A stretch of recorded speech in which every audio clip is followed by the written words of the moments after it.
Hello friends, CGPSC हैंडराइटेड notes के YouTube channel में आप सभी का बहुत बहुत स्वागत है।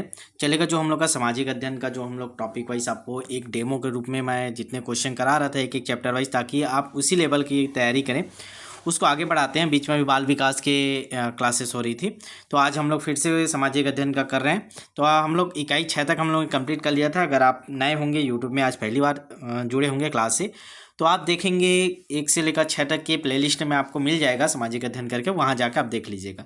आज हम लोग इकाई 7 और 8 के क्वेश्चन देखेंगे। आप टॉपिक देखेंगे अपने सिलेबस का, चाहे आप सीजी टेट का देखें या शिक्षक भर्ती का। शिक्षक भर्ती में सामाजिक अध्ययन करके आपको मिलेगा, और सीजी टेट में आपका 60 नंबर में जो रहता है उसमें रहता है आपका, ठीक है।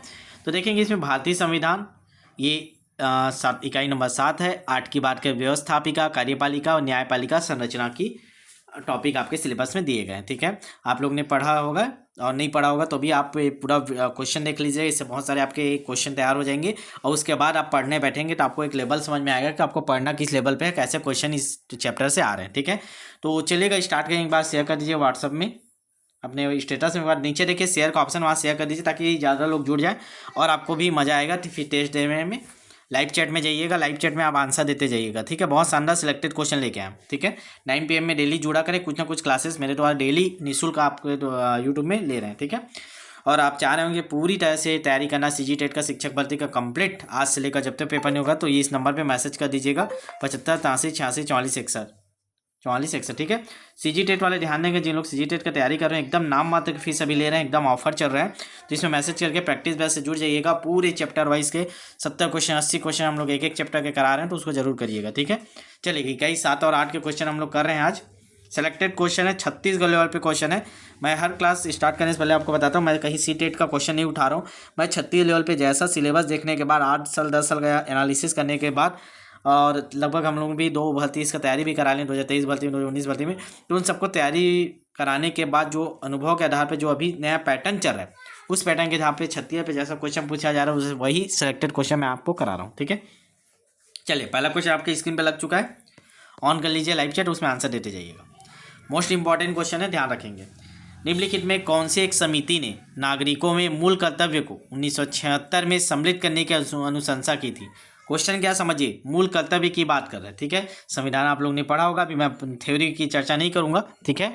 और सीधे हम लोग क्वेश्चन करते जाएंगे ताकि आपको एक लेवल समझ में आए, और बाकी जो अगर थ्योरी क्लास में करवा पाऊंगा तो आगे भी आपको कराऊंगा थ्योरी क्लास, ठीक है। ये सारी चीज़ें की बहुत सारी थ्योरी क्लास हमारे प्लेलिस्ट में आपको मिल भी जाएगा, ठीक है। चलिए स्टार्ट करते हैं। तो आप सभी को पता है मूल कर्तव्य कब जुड़ा था, 1976 में जुड़ा था। तो किसके अनुशंसा पे जुड़ा था? कोठारी समिति, बलवंत राय मेहता, स्वर्णसिंह समिति, Ashok Mehta. Most important question है, मूल कर्तव्य की बात की है, ठीक है। चलिए जल्दी आंसर करेंगे। तो इसका आंसर याद रखेंगे ऑप्शन नंबर सी, स्वर्ण सिंह समिति। आपको याद रखना है, मूल कर्तव्य 1976 में जो आया था वो अशोक सिंह समिति के अनुशंसा पे आए थे, ठीक है। चलिए अगला क्वेश्चन, क्वेश्चन नंबर दूसरा। 42वें संविधान संशोधन की 10 आचार आदर्शों को किस नाम से जाना जाता है? आप सभी को पता है 42वां संविधान संशोधन हुआ था, ठीक है, 1976 में। ये भी आपको याद रखना है, 42वां संविधान संशोधन 4 और 2 6 इसलिए 1976, ठीक है। तो वो किस नाम से जाना जाता है? मौलिक अधिकार, मौलिक कर्तव्य, पंचायती राज सिद्धांत, नीति निर्देशक सिद्धांत। चलिए जल्दी बताएंगे, सीक्वेंस में क्वेश्चन लेते जा रहा हूँ, जैसा आपके सिलेबस में है उसी पैटर्न में मैं क्वेश्चन उठाया हूँ, जैसा अभी लेवल पूछ रहा है, ठीक है। तो बड़ा ध्यान से आप लोग आंसर दीजिएगा। तो 42वां संविधान संशोधन में जो 10 आचार आदर्शों को शामिल किया उसको किस नाम से आता है? ऑप्शन नंबर बी, मौलिक कर्तव्य के नाम से जाना जाता है। तो इसका सही आंसर हो जाएगा ऑप्शन नंबर बी। चलिए अगले क्वेश्चन को आगे बढ़ते हैं। क्वेश्चन नंबर चौथा, निम्नलिखित में कौन मौलिक कर्तव्य नहीं है? देखिए मौलिक कर्तव्य आपके सिलेबस में अब इससे क्वेश्चन बनते, तो आप इसको बहुत अच्छे से पढ़िएगा, और जितना क्वेश्चन होगा मैं और आगे अपने बैच में भी कवर करा रहे हैं हम लोग टेस्ट टॉपिक बैच में, तो उसमें और क्वेश्चन आपको मिल जाएगा जैसा लेवल है, ठीक है। आप ध्यान रखेंगे सीजीपीएससी लेवल पे आप मत पढ़िएगा, सामाजिक अध्ययन को मैं बार बार बोल रहा हूँ, उस लेवल का आप पढ़ेंगे तो आपके जो क्वेश्चन का लेवल वो अलग हो जाता है, ठीक है। चलिए कौन सा मौलिक कर्तव्य नहीं है बताना? राष्ट्रगान का सम्मान करना, सार्वजनिक संपत्ति की सुरक्षा के लिए, राष्ट्रीय स्मारकों और स्थानों की रक्षा का महत्व, प्राकृतिक पर्यावरण की रक्षा और सुधार करने के लिए। तो बताइए कौन से इनमें से मौलिक कर्तव्य नहीं है? 3 मौलिक कर्तव्य शामिल है, एक नहीं है, वही एक का आपको पूछा गया है। चलिए बताएंगे, जल्दी जल्दी आंसर करेंगे, लाइव चैट में आंसर कीजिए, और जिन लोग बाद में देखते हैं वो आप कमेंट बॉक्स में आंसर किया करें, तभी मज़ा आता है, ठीक है। तो इसका सही आंसर हो जाएगा ऑप्शन नंबर 20, सार्वजनिक संपत्ति की सुरक्षा करना। ये नहीं, बाकी राष्ट्रगान का सम्मान करना, राष्ट्रीय स्मारक और स्थानों की रक्षा करना, ये है सार्वजनिक संपत्ति नहीं, राष्ट्रीय स्मारक और स्थानों की रक्षा करना, प्राकृतिक पर्यावरण की रक्षा और सुधार करने का। तो इसका आंसर हो जाए ऑप्शन नंबर बी। ये छोड़ के बाकी एक ए सी डी ये हमारे मौलिक कर्तव्य में शामिल है। ठीक है, चलिए क्वेश्चन नंबर 5, वित्त आयोग की नींव किस लेख के तहत रखी गई है? वित्त आयोग आप सभी पता है, हर 5 वर्ष में एक वित्त आयोग का गठन किया जाता है। तो वित्त आयोग की स्थापना की गई है उसके लिए, तो किस अनुच्छेद के तहत है? अनुच्छेद 202, अनुच्छेद 280, अनुच्छेद 230, अनुच्छेद 231। चलिए बताएंगे। वित्त आयोग की बात किया है तो वित्त आयोग है आपका अनुच्छेद 280, याद रखेंगे, आर्टिकल नंबर 280। ठीक है, वित्त आयोग की बात करता है। ठीक है, चलिए उसका उल्लेख है अनुच्छेद 280 में। क्वेश्चन नंबर 6, भारतीय संविधान का कौन सा अनुच्छेद उच्च न्यायालय को रिट जारी करने का अधिकार देता है? तो रिट आप जानते हैं 3-4 प्रकार का होते हैं, डिटेल हम अभी नहीं जाएंगे, आपको बस क्वेश्चन में कराने लेवल देखिए, बाकी थ्योरी मैं जितना करा पाऊंगा वो पूरी कोशिश है कि थ्योरी करा पाऊँ। आप लोग को मैं हर बार वीडियो में बोलता हूँ आप 3 काम किया करें। पहला काम क्लास को शेयर कर दिए करिए जाने के बाद, देखने के बाद। दूसरा, आप फीडबैक जरूर दिया करें। और तीसरा, आप टॉपिक लिखिए, किस टॉपिक के आपको क्वेश्चन चाहिए, किस टॉपिक की आपको थ्योरी चाहिए, जो भी। आप लोग ये काम नहीं करो, इसलिए मेरे को जो उचित लग रहा है वो मैं करा रहा हूँ। आप लिखेंगे तो मैं, आप जो लिखेंगे वही मैं कराऊंगा यहाँ पे 9 PM में। ठीक है, तो मैं बार बार बोल रहा हूँ, आप लोग कोई रिस्पॉन्स नहीं मिल रहा है, इसीलिए थोड़ा स्लो हो रहा है, छोटा क्लास आ रहा है। आप लोग अगर जैसा रिस्पॉन्स देंगे वैसा क्लास चलेगा। ठीक है, तो आज ये तीनों काम करिएगा। क्लास देखने के बाद उसको अपने व्हाट्सएप पे शेयर कीजिएगा, क्लास का फीडबैक दीजिएगा और लास्ट में टॉपिक लिखिएगा किस टॉपिक के कल क्लास चाहिए। ठीक है, चलिए बताइएगा। रिट जारी करने का जो उच्च न्यायालय, हाई कोर्ट की बात किया है, ध्यान रखेंगे, हाई कोर्ट की बात किया है, उच्च न्यायालय की बात किया है। ठीक है, तो रिट जारी करने का अधिकार किस अनुच्छेद के तहत है? उसको ऑप्शन आपके सामने है, जल्दी देख के बताइए। इसका सही आंसर हो जाएगा ऑप्शन नंबर डी, अनुच्छेद 226। अनुच्छेद 226 के तहत भारतीय संविधान ने उच्च न्यायालय को रिट जारी करने का अधिकार दिया है। चलिए आगे बढ़ते हैं, अगला क्वेश्चन, क्वेश्चन नंबर 7। ये डायरेक्ट आपको बुक में नहीं मिलेगा, नहीं, हमारे प्रैक्टिस बेस से उठाया गया क्वेश्चन है, तो आपको दिख रहा होगा कि कहीं से उठाया गया, लेकिन ऐसे हम कहीं से नहीं उठाएं। ठीक है, सेलेक्टेड ले रहे हैं, जैसे सीजी टेट में आपका लेवल चल रहा है।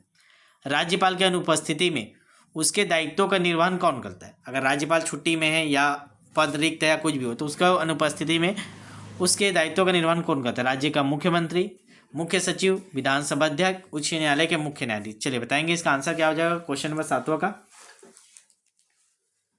जल्दी से कमेंट करेंगे आप लोग, सभी लोग कमेंट करेंगे ना, तब मजा आता है। ठीक है, और जिन लोग भी बैच से नहीं जो प्रैक्टिस बैच आप कीजिए, 200-400 रुपये मत दिखिए, बहुत शानदार तरीके से हम लोग प्रैक्टिस करा रहे हैं। सीजी टेट वाले स्पेशल ध्यान दीजिए, अभी आपका पेपर आने वाला है।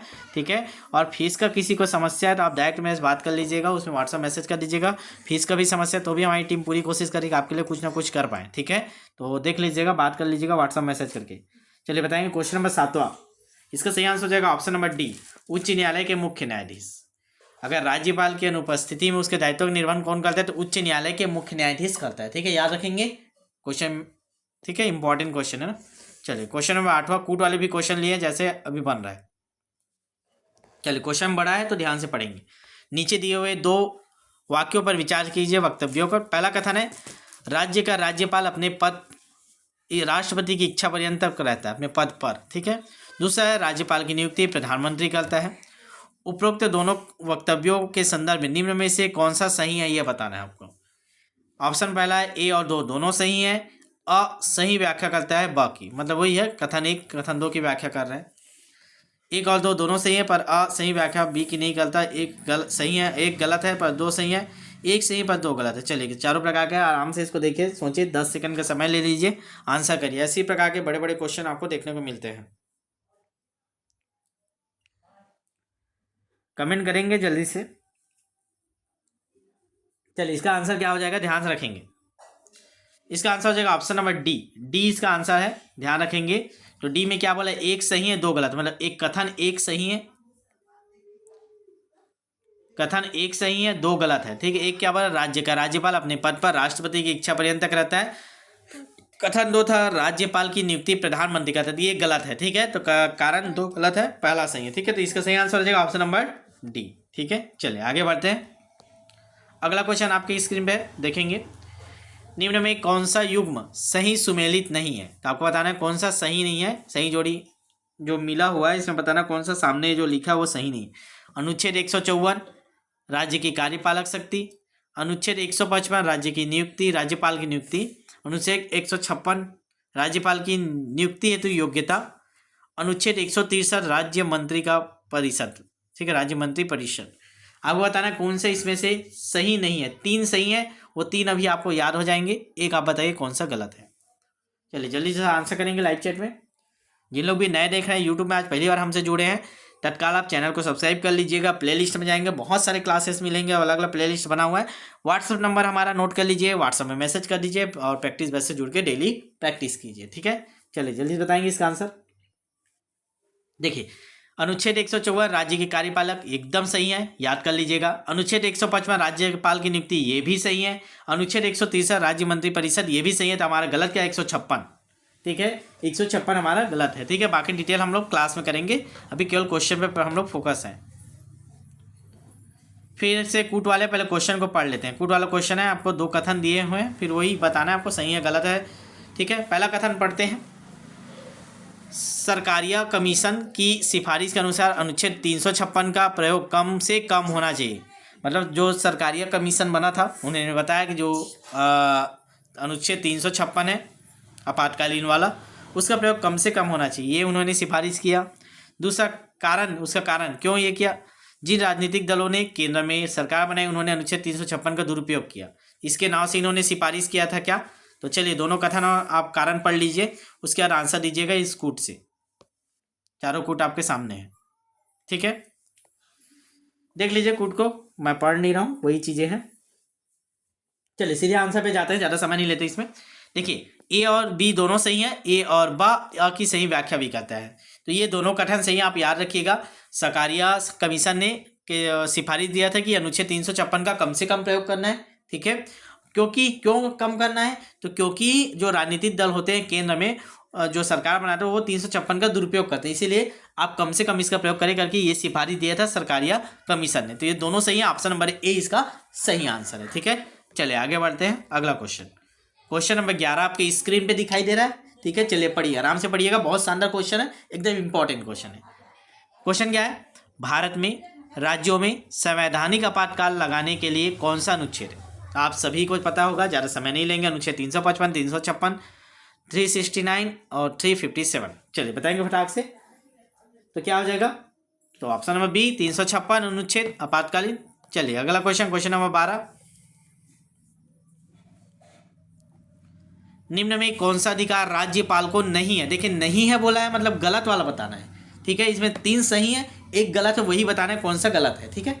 चलिए पढ़ते हैं। मुख्यमंत्री की नियुक्ति, मतलब राज्यपाल के क्या क्या काम है वो बताना है आपको, ठीक है, और जो नहीं है उसको बताना है। तो राज्यपाल मुख्यमंत्री नियुक्ति करता है क्या।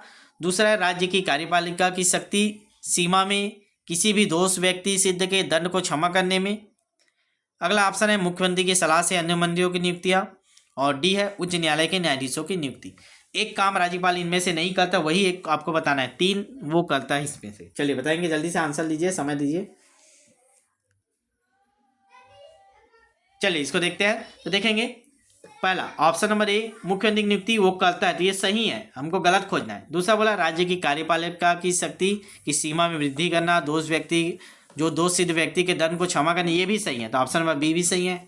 सी की बात करें, मुख्यमंत्री की सलाह से अन्य मंत्रियों की नियुक्ति करना, ये भी सही है, तो हमारा ए बी सी सही है। हमारा गलत क्या है, डी, तो यही हमारा आंसर हो जाएगा ऑप्शन नंबर डी, क्योंकि गलत पूछा था। उच्च न्यायालय के न्यायाधीशों की नियुक्ति राज्यपाल नहीं करता है, ठीक है। चलिए अगला क्वेश्चन, क्वेश्चन नंबर 13। निम्न में से किस संविधान संशोधन अधिनियम में एक ही व्यक्ति को 2 या 2 से अधिक राज्यों का राज्यपाल बनाने संबंधी प्रावधान किया गया है। तो आपको बताना है इसमें से किस संविधान संशोधन के बारे में एक राज्यपाल 1 से अधिक राज्यों के राज्यपाल बन सकता है। 5वां संशोधन, 7वां संशोधन, 13वां संशोधन, 25वां संशोधन। चलिए आंसर करेंगे। बहुत सिलेक्टेड क्वेश्चन करा रहा हूँ मैं, जो आपके CGTET शिक्षक भर्ती लेवल पे है, क्योंकि ये बहुत बड़ा सिलेबस है ना। आप PSC लेवल पे पढ़ने बैठिए किसी टीचर से, तो आप वो गया, फिर आप जितना ज़रूरत है उसी लेवल के उस टॉपिक को पढ़िए। चलिए जल्दी से बताएंगे इसका क्या होगा आंसर। क्वेश्चन नंबर 13 का आंसर करेंगे, ऑप्शन नंबर बी आएगा 7वां संशोधन, ठीक है। अब आप लोग का आज होमवर्क देख रहे हो, 7वां संविधान संशोधन कब हुआ था ये आप कमेंट में बताएंगे, सेवन कॉन्स्टिट्यूशन अमेंडमेंट कब हुआ था, डेट बताएंगे आप 1900 कितने में, ठीक है। चलेगा अगला क्वेश्चन, क्वेश्चन नंबर 14। संविधान के अनुच्छेद 213 के अनुसार राज्यपाल का अध्यादेश जारी करने का अधिकार है। यह शक्ति मंत्रिमंडल के परामर्श से प्रयुक्त की जाती है, केंद्र सरकार के परामर्श से, स्वविवेकी, कार्यपालिका। तो जो संविधान में अनुच्छेद 213 के अनुसार राज्यपाल को अध्यादेश जारी करने का अधिकार है, पहला क्वेश्चन वही बनेगा। इससे एक क्वेश्चन और तैयार कर लीजिए, राज्यपाल के अध्यादेश जारी करने का अधिकार किस अनुच्छेद में है, तो 213, ये पहले आप याद कर लीजिए, ठीक है। अब उसमें क्या बोला गया है 213 में, किसके सलाह से वो अध्यादेश जारी कर सकते हैं, ये आपको बताना है। चलिए बताएंगे।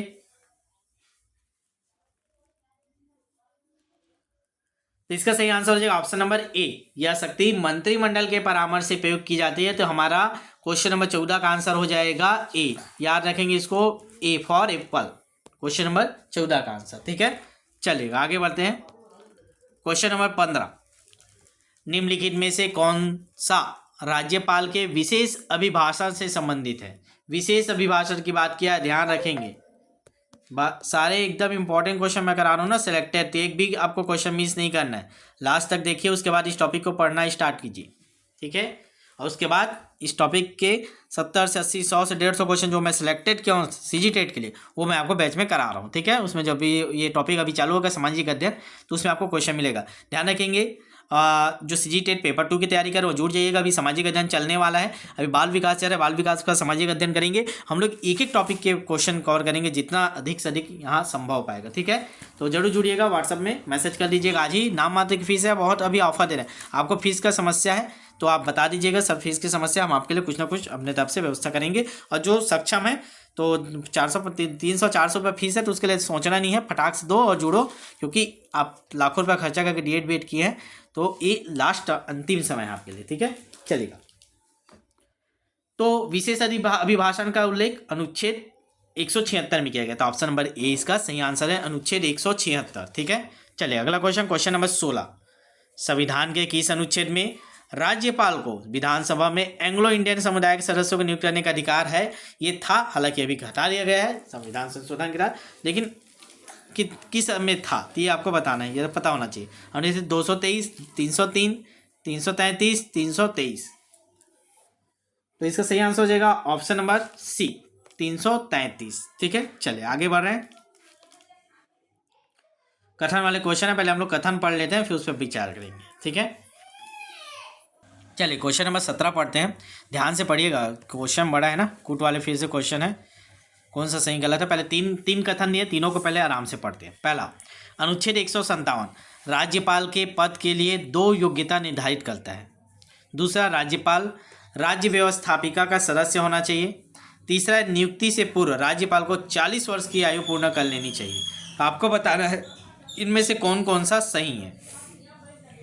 अगर एक सही है तो ऑप्शन नंबर ए, 1 और 3 सही है तो ऑप्शन बी, और 2 और 3 सही तो ऑप्शन सी, और डी 1 2 तीनों सही हैं। चलिए जल्दी से आंसर करिए, समय ले लीजिए, पढ़ लीजिए, आंसर करेंगे इसका, आप लोग सभी लोग आंसर किया करें। और 3 काम आपको मैं बोला हूँ, एक बार फिर से याद दिला देता हूँ, तो पढ़ लीजिए। पहला काम आपको करना है, क्लास देखने के बाद उसको लिंक को व्हाट्सअप स्टेटस में शेयर करना है। दूसरा काम है आपको उसका फीडबैक देना है क्लास का। तीसरा काम है आपको अगला कल का क्लास का टॉपिक बताना है, ठीक है।